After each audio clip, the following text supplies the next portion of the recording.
Morning. Thanks, everybody, for joining us today. We'll take questions for Coach Traylor. Just use the raise hand function and wait for me to call on you. JJ.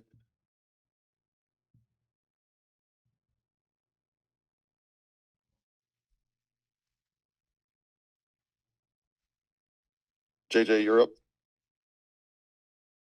Jeff, what'd you see on film after watching this week's game? Uh, it was a good football game. Um, it was about what we expected. We had prepared all week. We gave the analogy of you're going to Philadelphia and they're known for Rocky Balboa. And it's going to be a 16 round boxing match, and it literally was 16 rounds. It went down to the very end, and it's about just what we expected to be, honestly, JJ. Jeff, what happened in that third quarter? I guess what it seemed like the game flipped there.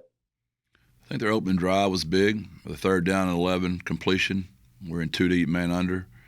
The back shoulder fade to 11. I thought that was a huge play in the drive. But you can't allow the drive. You can't have that happen on defense. You're up 14-3. You got to get them off the field there. We come out and probably the worst ball I went through all day. To the inside fade to McEwen. Their safety overplayed it. Ball hung up in the wind a little bit. They come out unbalanced set. We don't communicate very well. They bust a run on us. The only really big run they had all day. So momentum's totally gone. Unbelievable job by our offense going right down the field. And one of the best drives I've ever seen McCowan play. One of the best throws I've ever seen him make. Got hit right in his mouth, throwing the flag right to McEwen. And then I didn't like the call on 3rd and 6 where he called the screen. I thought that was just too predictable. It was a bad call on our part. Really bad punt. He kicked the ground. That's very unfortunate. And so there's 21 points. Played a great fourth quarter. Gave us every opportunity to win the game. And we got off the running game too quick. Had a few issues with Robert, just with hydration. And some problems with just the heat and probably some overuse, through the year. So that hurt us, but I still thought we got off the running game too quickly. We were blocking them too good up front to not give him to give Will more of a chance. Got too pass happy in my opinion. But an unbelievable drive by our kids to take the lead, and then you had the RPO that got tipped and went straight up in the air. And so the one throw he made was bad on the fade to the slot.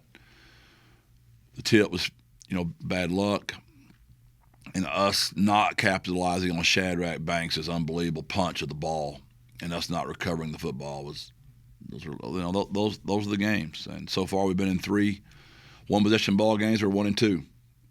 Historically we've been in a ton of these, and we've won our fair share of them, but 1 and 2 this year, which is frustrating. If you win those 2, this season feels way different. Greg. Jeff, when you talk to your players this week in the meeting setting, what is your message about where the team stands right now, and just where do you guys go from here as a group? Just about what I just told JJ. I mean, I'm just as real with them as I am.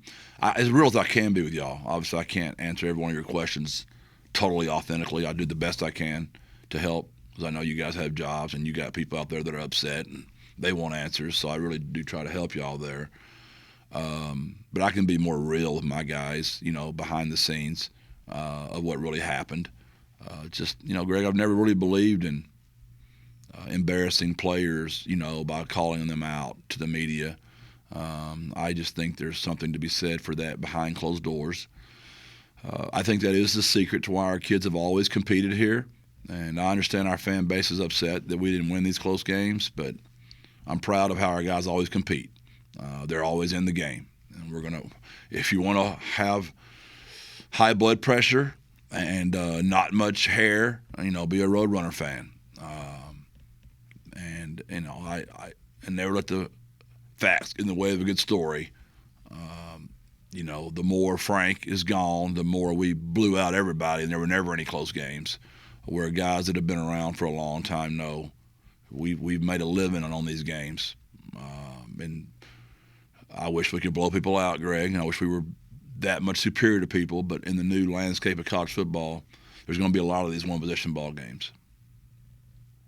You touched on the running game a little bit a moment ago, but can you focus on that a little bit more? What were the biggest challenges to getting that going at a higher level this weekend?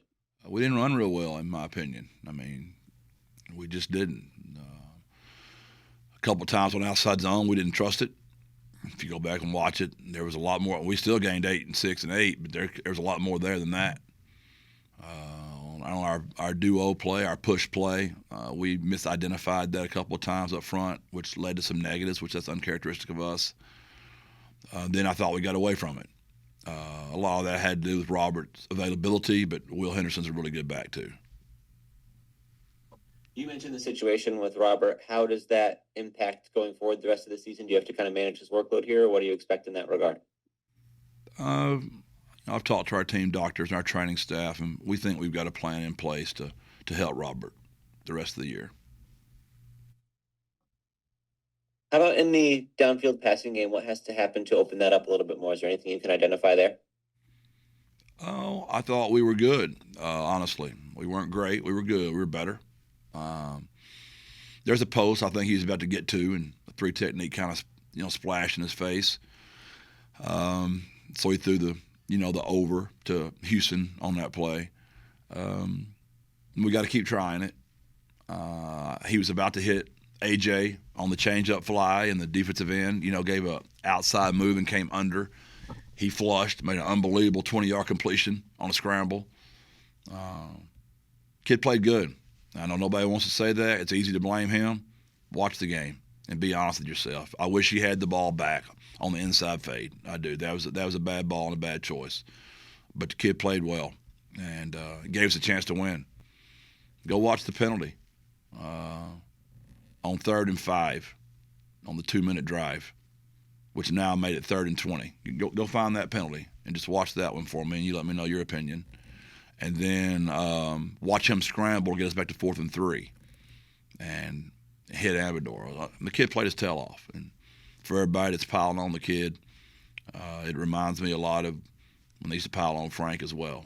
Man, I'm going to defend him just like I did Frank. And when he plays bad, he knows it. And the plays he doesn't make, he knows it.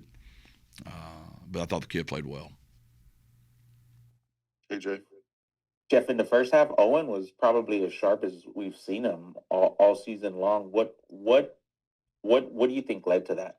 A lot of work. Those guys are out there now. It helps when they practice, man. AJ's the only one that stayed healthy. McCoy didn't play. Hardy played a little bit. But, man, Houston Thomas showed up. Dan Dishman showed up. Patrick Overmeyer showed up. AJ showed up. Amador showed up. McEwen showed up. We played well. And that's what nobody really wants to say because we didn't win. There's some calls we always wish we had back. There's no doubt. But the swing pass, the penalty to Dan, holding over there, it's a killer. That's a killer. It's 1st and 20 now instead of 2nd, 7 or 8. And we're not good enough right now to overcome those things, and you got to be to win the game. Greg. Jeff, you were obviously just very complimentary of Owen. In the big picture, his numbers statistically just aren't, it doesn't match up to what he did last year. Is that, on things you see around the offense, or is that something he's not doing that he did last year? How do you sort of explain that gap a little bit? Yeah, a little bit of both.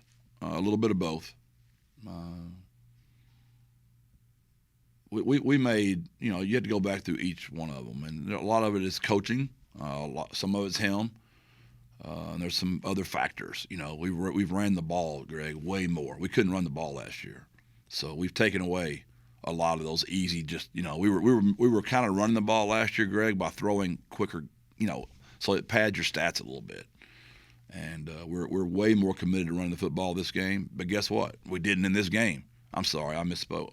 We're way more committed to running the ball this year than we have been in the past. But we weren't in this game. So that inflated his passing stats a little bit, and I still think there's got to be a balance there. We've got to do a better job of balancing out our offense. I think it's pretty obvious from how you've talked about him so far this morning, but a lot of your fans want to know if you've given any consideration to looking at Brandon Tennyson, or if there's any possibility that a quarterback change could be something that's on your mind at all. No, there's 100% no chance in hell that's been discussed, thought about, and will ever happen. I've said that since the beginning of time with me. I'm not in the quarterback shuffling game. I stayed with Frank Harris, and everybody wanted the same stuff. I'm riding with McCowan. So everybody's got that opinion. They're barking up the wrong tree. I will not budge on that. When that sentiment is out there in that way, do you have to do anything with Owen to make sure that that doesn't get to him or rattle him at all? He's a quarterback. He deals with that nonsense at all times. All of them do. JJ. Jeff, is there any, I guess, under any condition where you would consider changing who calls the offensive plays? Zero. Never been a possibility. It won't be.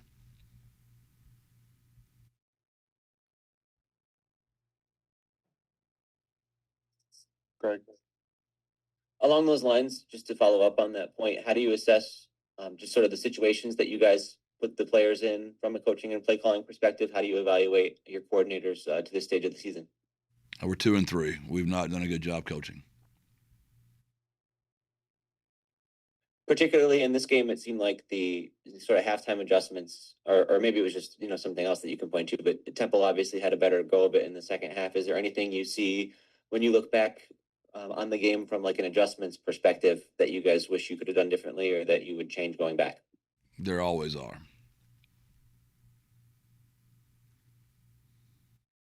JJ.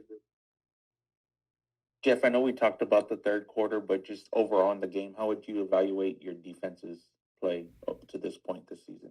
I think it's all three phases, JJ. I would say we are playing good enough to be in the game, but not good enough to win the game. We are getting better in all three phases of the game each week. We really are. This team is continually to improve. And I know from a fan's perspective that's hard to understand, but when you really study the video, we are getting better. And the 50-50 balls in the secondary, their kids went up and made the plays. And our kids didn't. And that's on coaching. But you got to go win those 50-50 balls. And we got to keep stressing that. Like, we got to make those plays on those tight ends. You can't let them have those catches.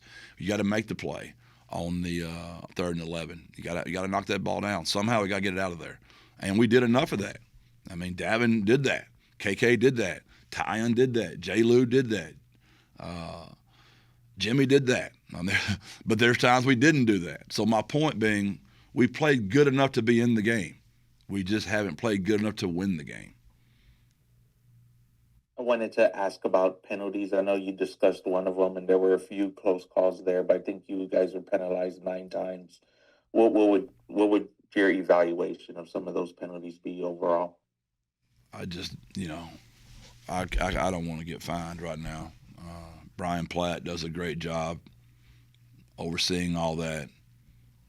We have some tremendous difference of opinions on how the calls were made, in my opinion. But I respect Brian and the job he does. He evaluates his officials hard. He holds them to a high standard. I just disagreed with how he saw it and how his crew saw it. The great thing about it, it's on video. So you get to go watch it. You can decide yourself, JJ. Greg. Jeff, we've asked you about a lot of potential changes and things like that this morning, but does it inspire any confidence in you to know that last year you guys hit some low points and a lot of these coaches and these players were able to figure it out? How does that sort of change the mindset as you go through this period now? It's 6 years we've hit low points. I heard the same nonsense when we lost to North Texas. We were 11-0. I mean, there's not been a year I haven't heard this stuff, man. It's 21 years. It's the same people. And they all mean well. They all mean well. That's where we get this all confused. When they quit griping, we're in trouble at UTSA, because that means people don't care anymore. These people care. And what they don't understand is maybe sometimes in me trying to be as calm as I possibly can be and think, it might look like I don't care. But there's no one that cares more about this place. And I know my alumni are passionate, and I love them for that. And I know it's impossible for somebody that's an alumni to understand that a man that's only been here for 6 years can love a place like they love this place. But there's no one that hurts more than me when the UTSA Roadrunners don't win. And I don't think we can ever mistake the passion of our fan base for wanting me fired, Lep fired, Owen fired, Brown fired, and Coach Burke fired. That means they care. When they quit caring, that's when we're in trouble. And we got to make sure we win enough games they don't quit caring. JJ. Jeff, can you touch on what you expect from Rice this week? Are you expecting another kind of close game? I am. I think Coach Abel does a great job, and they hired another great hire. I think Temple made a great hire in Casey Wheeler. I think Rice made a great hire in Scott Abel. He's had the leading rushing offense in the country for 5 straight years, I believe. They're committed to running that thing. They're very much like playing an academy school. The quarterback can really go. The running back can really go. Their linemen are big. They're physical. They've got 2 receivers that can really go. Defensively, I have the utmost respect for John Kay. Very similar stories. You know, high school coach in the state of Texas, had a great career coordinating there now. He has those guys playing really well. And it'll be another NFL-style ball game, in my opinion. Really close, right down to the very end. And we're excited for the opportunity to bounce back. Anything else for Coach Traylor? All right. Thanks, everyone. Sorry, man. Appreciate y'all. God bless. Birds up. Hey, Jeff.